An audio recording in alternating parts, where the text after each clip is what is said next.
આજે ફરી એક વખત એક વિડીયો મારફતે હું તમારી પાસે આવું છું અને સભા શિક્ષક અને આ પુસ્તકમાં હું તમને દોરવાની ઈચ્છા રાખું છું.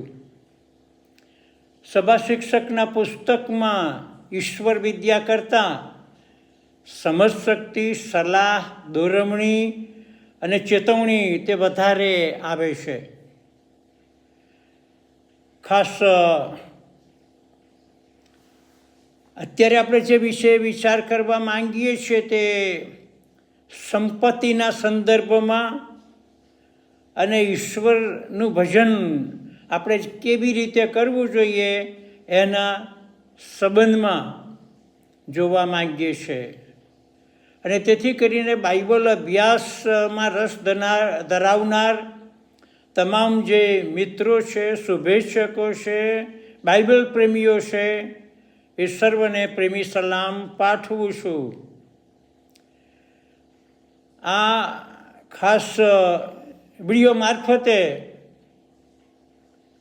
આપણે જોવા માંગીએ છીએ કે કેવી રીતે જે જગતનો મોહ છે એને આપણે છોડી દઈએ અને ઈશ્વરનું સન્માન કરવાનું ચાલુ રાખીએ. ઈશ્વરનું સન્માન કરો અને સંપત્તિનો મોહ છોડી દો. આ એક બહુ અતિ અગત્યનો વિષય છે અને એટલા માટે રવિવારના દિવસે આપણે પ્રભુનું ભજન કરવાને માટે જઈએ છીએ અથવા બીજા કોઈક સમયે આપણે ઈશ્વરનું ભજન કરવાને માટે જઈએ છીએ ત્યારે પ્રભુનું જે વચન છે તે આપણને આવી એક યાદ દેવડાવે છે. યોહાન 4 અધ્યાયને 23મી કલમ, જેની અંદર એ પ્રમાણે કહેવામાં આવ્યું છે કે પણ એવી વેળા આવે છે અને હાલ આવી છે કે જ્યારે ખરા ભજનારા આત્માથી તથા સત્યતાથી પિતાનું ભજન કરશે અને એવા ભજનારાઓને ઈશ્વર ચાહે છે. અને તેથી કરીને સભા શિક્ષક ના ખાસ આ અધ્યાયની અંદર ભક્તિ કેવી રીતે કરવી જોઈએ, આરાધના કેવી રીતે કરવી જોઈએ તે વિશે સભા શિક્ષક એના શ્રોતાઓને, એના વાચકોને ખાસ રીતે દોરવણી અને માર્ગદર્શન આપે છે. સભા શિક્ષક એના સભાજનોને માહિતગાર કરે છે કે ધન સંપત્તિ અને મોજ શોખની મર્યાદા વિશે ધ્યાન છોડી દો. અને બીજી જે બાબત સભા શિક્ષક જણાવે છે તે એ કે ઈશ્વરની હજુરમાં કેવી રીતે આપણે જઈ શકીએ. સભા શિક્ષક પ્રભુના ઘરમાં જતા ભજનીકોને દોરવણી આપતા જણાવે છે કે તારે પ્રભુના ઘરમાં જવું છે, દેવળમાં જવું છે, ભક્તિને આરાધના કરવાને માટે જવું છે, મારી સાથે અને બીજા જે ભજનીકો છે એમની સાથે સંગતને માટે જવું છે, તો બી કેરફુલ, તારો પગ સંભાળ.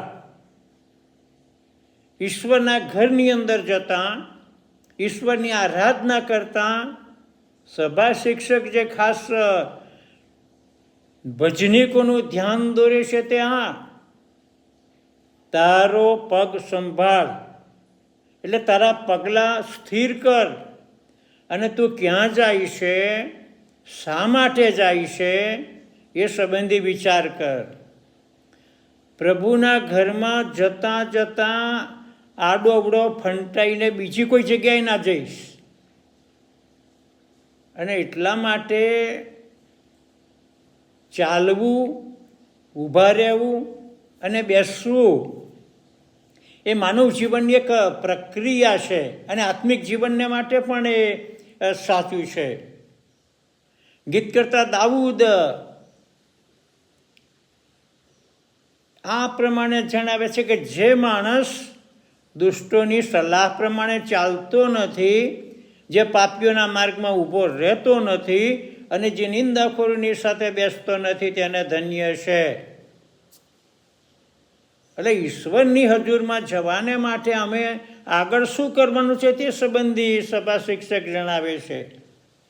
અને તે પ્રમાણે જણાવે છે કે તું જ્યારે પ્રભુના ઘરમાં જાય છે ત્યારે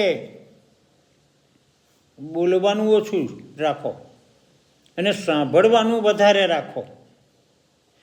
પ્રભુ મંદિરની અંદર જ્યારે તમે જાઓ છો ત્યારે આડી અવળી વાતોને કોઈ પણ રીતે આવકારદાયક નથી. બોલવાની બાબતમાં લગામ રાખવાની છે. મંડળીમાં કેટલીક વખતે બહેનો અને ભાઈઓ પણ બોલવામાં મારફાડ હોય છે અને એટલા માટે નીતિવચન અને એના 10મા અધ્યાયની 19મી કલમમાં આ પ્રમાણે લખવામાં આવ્યું છે કે બહુ બોલવામાં દોષની અછત રહેતી નથી, પણ પોતાના હોઠો પર દાબ રાખનાર એ ડાપણ ભરેલો છે. એટલે તેથી કરીને આપણે શું બોલીએ છીએ, કેવું બોલીએ છીએ, કયા સંજોગો છે, એ બધી બાબતો સંબંધી કાળજી રાખવાની છે. મોબાઈલ પર કંઈક આવા સમાચારો આવે છે कि इंसान एक दुकान है और जुबान उसका ताला. जब ताला खुलता है तो पता चलता है कि दुकान कोयले की है या सोने की है. એટલામાં ઘણું બધું સમજી શકાય એવું છે. વચનના સેવકો, જેમાં મારો પણ સમાવેશ થાય હો, અને જે લોકો ઉપદેશકો છે, ધર્મ સેવકો છે, અને કદાચ સભાજનોમાંથી પણ જેમને વચનની સેવાની તકો મળે છે, એમના સંબંધી સભા શિક્ષક સલાહ આપે છે, ચેતવણી પણ આપે છે કે વચન આપવામાં ઉતાવળ નહીં કરવાની અને ઈશ્વરને તેમજ એમના સેવકોને ખોટા વચનો આપવાના નહીં. ટૂંકમાં પ્રભુની પાસે જ્યારે આપણે જઈએ છીએ ત્યારે જાજુ બોલવાનું નહીં અને આપણા શબ્દો મારફતે કોઈ પણ સંજોગોમાં પાપમાં પડવાનું નહીં, ખોટું વિચારવાનું નહીં. અને ઈશ્વરની સમક્ષતાની અંદર જ્યારે આપણે જઈએ છીએ ત્યારે ખોટા નિર્ણયો પણ કરવાના નહીં. અને એનું કારણ એટલું જ છે કે ઘણી બધી વખતે આપણે જે નિર્ણયો કરીએ છીએ તે બહુ ઝડપથી ભૂલાઈ જાય છે. કેટલાક લોકોએ નાતાલ ઉપર નિર્ણય કર્યા, કેટલાક લોકોએ પેશન વીકની સભાઓમાં નિર્ણય કર્યા, કેટલાક લોકોએ ધર્મ જાગૃતિ અને આત્મિક જાગૃતિની સભામાં નિર્ણય કર્યા અને પછી થોડા સમય પછી ભૂલી ગયા. અને એટલા માટે મંડળીની જે ભજન સેવાઓ છે અથવા ખાસ પ્રસંગોએ આપણે ઘણી બધી વખતે કેટલાક નિર્ણયો જે પાળક સાહેબ બોલાવે છે એ કડકડાટ બોલી જઈએ છીએ કે હું આ પ્રમાણે કરીશ, આ જે કપલ્સ છે એના માટે હું પ્રાર્થના કરીશ, આ જે બાળક છે કે જેનું બાપ્તિસ્મ થાય છે એને માટે અને એના પેરેન્ટ્સને માટે હું પ્રાર્થના કરીશ, વગેરે વગેરે. પણ પછી એ બાળકને પણ આપણે ભૂલી જઈએ છીએ, એના પેરેન્ટ્સને પણ ભૂલી જઈએ છીએ, પેલા કપલ્સને પણ આપણે પછીના સમયમાં ભૂલી જઈએ છીએ. અને એટલા માટે સભા શિક્ષક કહે છે કે તમે જે નિર્ણયો કરો છો એમાં કાળજી રાખો, વધારે બોલશો નહીં. ઉપર છલ્લા નિર્ણયો લેશો નહીં. રાજકીય અધિકારોની જે અસરો છે એ પણ આપણને આ સભા શિક્ષકના 5મા અધ્યાયમાં જોવા મળે છે. અને એમાં કલમ 8 અને 9માં સભા શિક્ષક જે જુલ્મી અધિકારીઓ છે કે જેઓ ઇન્સાફને ઊંધો વાળે છે, જેની આડઅસરો થાય છે અને પૈસા પ્રાપ્ત કરવા માટે અધિકારીઓ અને ન્યાયાધીશો આડા માર્ગો અપનાવે છે અને એ રીતે ગમે તેમ કરીને દ્રવ્ય એકઠું કરવામાં પોતાનો સમય ગાળે છે. તાજેતરમાં ગુજરાત સમાચારની અંદર ને બીજા છાપાઓની અંદર જે સમાચારો આવ્યા તે દુઃખદ સમાચારો છે. એ પોલીસ અધિકારી હોય કે ન્યાયાધીશ હોય, રાજકીય રીતે કોઈ આગેવાન હોય, પણ એમણે જે કંઈ કર્યું અને એમના ઘરોમાંથી લાખો ને કરોડોની મિલકત તે મળી આવી. આ તો એક બહુ દુઃખદ ઘટના કહી શકાય છે. અને એટલા માટે ઈશ્વરે આપણા માટે આ પૃથ્વી પર જે આશીર્વાદો આપ્યા છે તે આપણા માટે જ નથી પણ સર્વને માટે આપ્યા છે. અને આશીર્વાદો ફક્ત અધિકારીઓ, જમીનદારો કે માલેતુજાર માટે નથી. એક બીજો પણ વિચાર સભા શિક્ષક આપણને આપે છે તે એ કે તમારી પાસે સંપત્તિ છે, તમારી પાસે બેંક બેલેન્સ છે, તમારી પાસે મિલકત છે, તો એ જે બાબત એ મિલકત છે એને તમે એનો સદુપયોગ કરો, એને ખોટી રીતે વાપરશો નહીં, પણ પ્રભુના મહિમા માટે તમે તેનો ઉપયોગ કરો. આ પણ એક હકીકત છે કે સમૃદ્ધ માણસને ક્યારેય સાચું સુખ મળતું નથી. ક્યારેય, બધા સમૃદ્ધો માટે નહીં, પણ સમૃદ્ધિના સંબંધી તો સાચું જ કે સમૃદ્ધિ મારફતે માણસને સાચું સુખ મળતું નથી. અને એ ઉપરાંત વધુ પૈસા વધુ જરૂરિયાતોને આમંત્રણ આપે છે, જવાબદારીઓ ઊભી કરે છે. ઓછી આવકવાળા મજૂરો શાંતિથી ઊંઘી જાય છે અને શ્રીમંત માણસને ઊંઘની ગોળીઓ લેવી પડે છે અને ઉજાગરો થાય છે. વળી ખોરાક હજમ કરવાને માટે તેને હજમની ગોળીઓ લેવી પડે છે. અને તેથી કંઈ સભા શિક્ષકના 5મા અધ્યાયના જે 13મી થી 17મી કલમોની અંદર સભા શિક્ષક જણાવે છે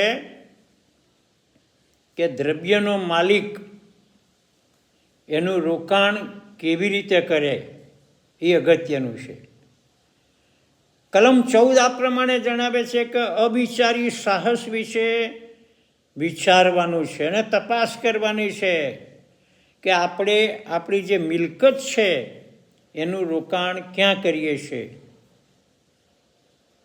બહુ દુઃખની બાબત હું તમને જણાવવા માગું છું તે કે ઘણા બધા લોકોએ આખી રાત દળ્યું અને ચપણામાં વાળ્યું એવી પરિસ્થિતિ ઊભી થઈ છે. આ એક દુઃખના સમાચાર છે કે તાજેતરમાં દક્ષિણ વિભાગની એક વ્યક્તિએ નિવૃત્તિમાં મળેલી મોટી રકમ સટ્ટામાં વેડફી નાખી.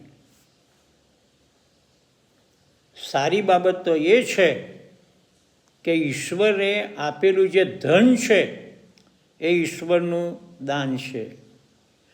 તમે અને હું તો એના કારભારી છીએ અને ઈશ્વર ને જે મિલકત છે એને આપણે ગમે તે રીતે વેડફી શકતા નથી. સભા શિક્ષકની આ સલાહ વાંચ્યા પછી, સાંભળ્યા પછી લોકો ના સુધરે તો વાંક કોનો? ઈશ્વરનો કે આપણો? આજના દિવસને માટે આટલો સંદેશો તે પૂરતો છે.